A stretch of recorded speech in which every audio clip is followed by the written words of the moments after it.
Alright, y'all, here we are getting ready to play hole number 4, the Labor Day tournament. This is the par 3. We're going to be using a navigator ball on this one with a backbone, and we're going to be playing this one to the right side. So let's see how it goes. We are playing this one with the assistance of the Golf Clash Notebook app. As you see, I already have my ball and club put into place here on this one. And Chewy is going to go first here on this hole. And we are going to be adding a 10% on this one as well. We are playing this one around a lot of water.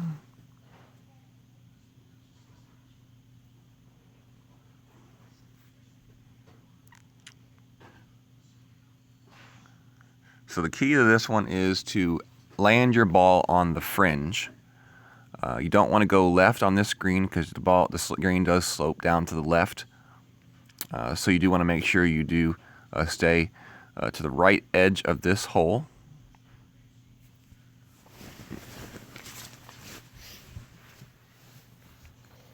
So here we go. 4.1 mile per hour wind, so 4.1. Here's our guide right here, our line. We are playing this one at max adjustment.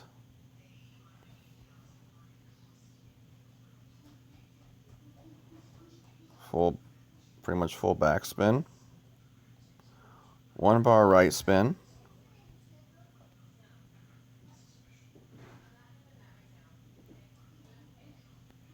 Okay, so we like that right there.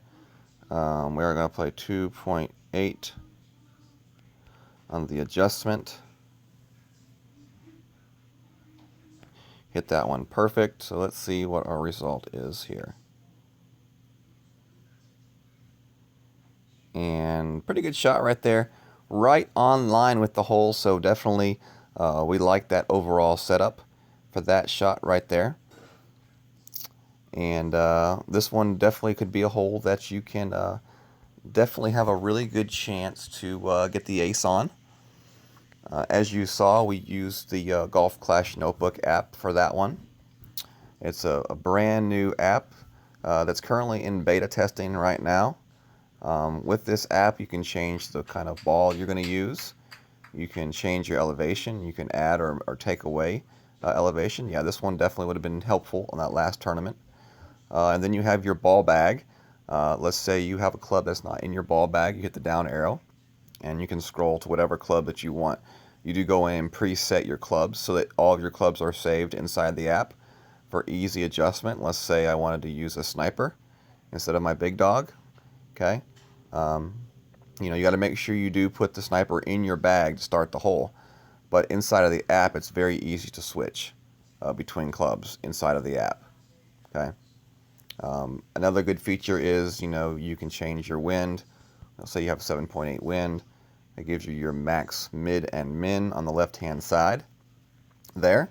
And that is factoring in the 10%.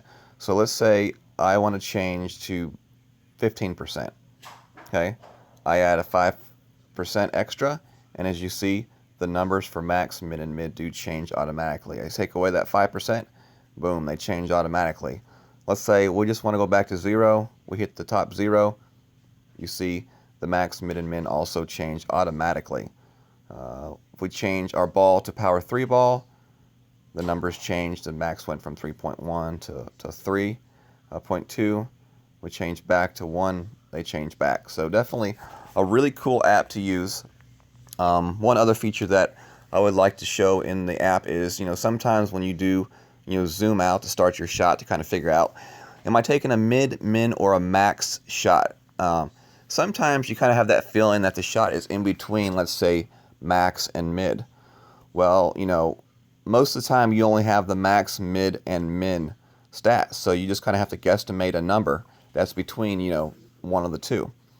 With this app, if I click on the number, just to the right side of max, it brings up a slide bar. And with that slide bar, I can actually change. So if I want to take a shot, if I'm going to take a shot and I feel like the distance is in between max and mid, I just slide the bar up in between max and mid. And as you see on the left, the orange, which is always going to be in the mid, changes. So when you customize your distance, mid, min, and max, it's going to change automatically there in that middle bar.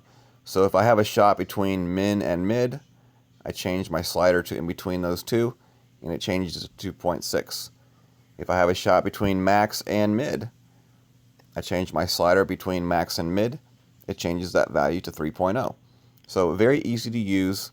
You hit the little circular thing at the bottom, it resets it back to the middle, and then you've got your normal values for max, mid, and mid. At any point during using the app, you can swipe up on the left-hand side, and it will minimize to this little small screen. So it's much more easy to use for your shots. A few other features that you have on the app is if you click the little three dots on the bottom, you can change your bags for each of your characters. You have the option of putting in a grid, and the grid can be useful for several different things. On the left side, the left line you can use to line up your wind arrow to make sure you have it lined up straight, and then the grid on the middle and the bottom, you can use that for adjusting for your rings, so you can more accurately adjust your rings for your shots.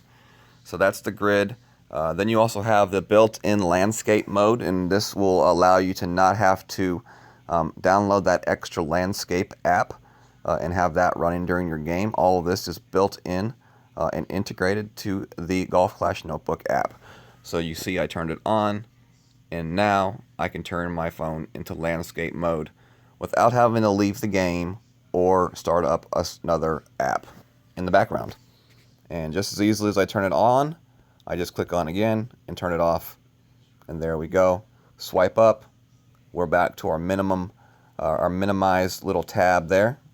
You click the tab, it opens it back up. You swipe it, it goes away again. Very easy to use, and as I said, this is still in the beta testing, but it is definitely going to be available to the public. I would definitely check out golfclashnotebook.io, and I'm sure that is where updates will be put in place for when this app will be released. So thank you all very much for joining us for hole number 4, par 3. Hopefully you learned a little bit on how to play the hole, and hopefully you get a little bit excited about the new up-and-coming Golf Clash Notebook app. So we will see you all in the next hole.